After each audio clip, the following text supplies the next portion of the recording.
بسم الله الرحمن الرحيم وإن من أهل الكتاب لمن يؤمن بالله وما أنزل إليكم وما أنزل إليهم خاشعين لله لا يشترون بآيات الله ثمنا قليلا أولئك لهم أجرهم عند ربهم إن الله سريع الحساب يا أيها الذين آمنوا اصبروا وصابروا ورابطوا واتقوا الله لعلكم تفلحون. بسم الله الرحمن الرحيم وإن من أهل الكتاب لمن يؤمن بالله وما أنزل إليكم وما أنزل إليهم خاشعين لله لا يشترون بآيات الله ثمنا قليلا أولئك لهم أجرهم عند ربهم إن الله سريع الحساب يا أيها الذين آمنوا اصبروا وصابروا ورابطوا واتقوا الله لعلكم تفلحون. وإن من أهل الكتاب اور بے شک اہل کتاب میں سے کچھ لوگ وہ ہیں لمن یؤمن باللہ جو ایمان لاتے ہیں اللہ رب العزت پر وما انزل الیکم اور اس چیز پر جو نازل کیا گیا تمہاری طرف وما انزل الیہم اور اس چیز پر ایمان لاتے ہیں جو نازل کی گئی ان کی طرف خاشعین للہ اور وہ ڈرتے ہیں اللہ رب العزت سے لا یشترون نہیں خریدتے بآیات اللہ اللہ رب العزت کی آیات کے بدلے میں ثمنا قلیلا تھوڑی قیمت اولئک لہم اجرہم یہی لوگ ہیں کہ ان کے لیے اجر ہے عند ربہم ان کے رب کے ہاں بہت زیادہ ان اللہ سریع الحساب بے شک اللہ رب العزت جلد حساب لینے والے ہیں. یا ایھا الذین آمنوا اے وہ لوگوں جو ایمان لے کر آئے ہو اصبروا صبر کرو ورابطوا اور ڈٹ جاؤ وغابطوا اور اپنی سرحدوں کو محفوظ رکھو واتقوا اللہ اللہ رب سے ڈرتے رہو لعلکم تفلحون تاکہ تم کامیاب ہو جاؤ.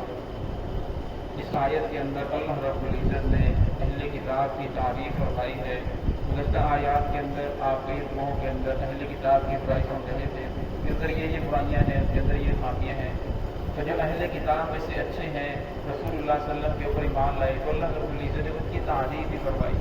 اور میں اہل کتاب میں سے کچھ وہ لوگ ہیں جو انہوں نے اللہ رب العزت کی ذات کے اوپر ایمان لے کر آئے. اب اللہ رب العزت کی ذات کے اوپر ایمان کا دعویٰ کرنا تو آسان ہے لیکن اللہ رب العزت کی ذات کے اوپر ایمان لے کر آنا یہ بڑا مشکل ہے.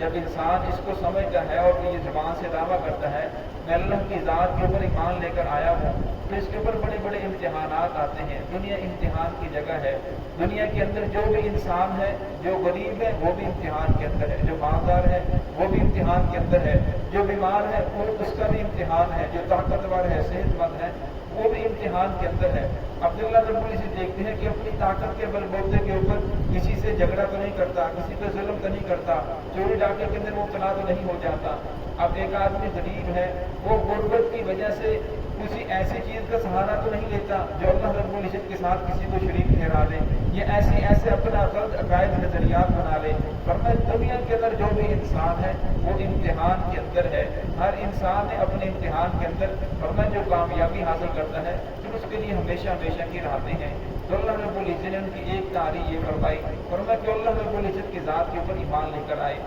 وما انزل الیکم، اور اس چیز پر ایمان لے کر آئے جو تمہاری طرف نازل کیا گیا، یعنی قرآن پاک پر ایمان لے کر آئے۔ محمد رسول اللہ صلی اللہ علیہ وسلم کی نبوت کو ان لوگوں نے اقرار کیا،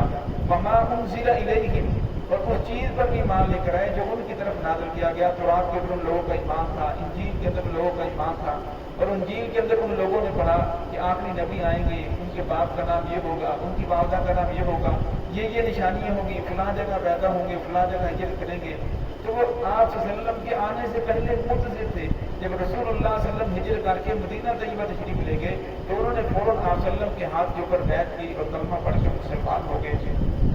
خاشعین للہ، فرمایا پھر ان کے دلوں کے اندر اللہ رب العزت کا ڈر بھی ہے، خشوع بھی ہے، ڈرنے والے بھی ہیں۔ لا یشترون بآیات اللہ، نہیں خریدتے اللہ رب العزت کی آیات کے بدلے میں ثمنا قلیلا، تھوڑا ثمن۔ یہ نہیں ہوتا کہ اللہ رب العزت کی آیات کو، دین کو بیچ دیں دنیا کے مفاد کی خاطر، دنیا کے مال و متاع کی خاطر، دنیا کی چند جو تھوڑی سی زندگی ہے اس کی خاطر اللہ رب العزت کی آیات کو بیچ دیں، دین کی غلط تشریح کریں، لوگوں کے نظریات کو غلط بیان کریں، اور میں لوگوں کو اسی کے اوپر ہی لگائے رکھیں، انہیں حق بات بیان نہ کریں۔ آپ صلی اللہ علیہ وسلم کی حدیث ہے، اور میں قرب قیامت نزدیک ایک وقت ایسا آئے گا، حق بات بیان کرنا ایسے ہوگا جیسے ہاتھ کے اوپر انگارہ رکھنا۔ آج کا وہی دور ہے، آج کے دور کے اندر حق بات بیان کرنا بہت مشکل ہے، لیکن اللہ رب العزت نے ان لوگوں کی تعریف فرمائی، ورنہ وہ لوگ حق بیان کرتے ہیں۔ یہ نہیں ہے کہ دنیا کے مفاد کی خاطر، دنیا کے مال و متاع کی خاطر کہ وہ لوگ دنیا کے پیچھے پڑھ کر اللہ رب العزت کی آیات کو بیچنے والے نہیں ہیں۔ اولئک لہم اجرہم عند ربہم، فرمایا یہی لوگ ہیں کہ ان کے لیے اجر ہے عند ربہم، ان ربہا، دنیا کی زندگی تو فرمایا یہ بہت تھوڑی زندگی ہے، لیکن جو ان کو اللہ رب العزت کے ہاں اجر ملے گا وہ بہت بڑا اجر ہے۔ ان اللہ سریع الحساب، فرمایا اللہ رب العزت جلد حساب لینے والے ہیں۔ اب جلد حساب لینے سے مراد یہ ہے کہ دنیا کی زندگی بہت کم ہے۔ اگر انسان اس کو غور و فکر کرے،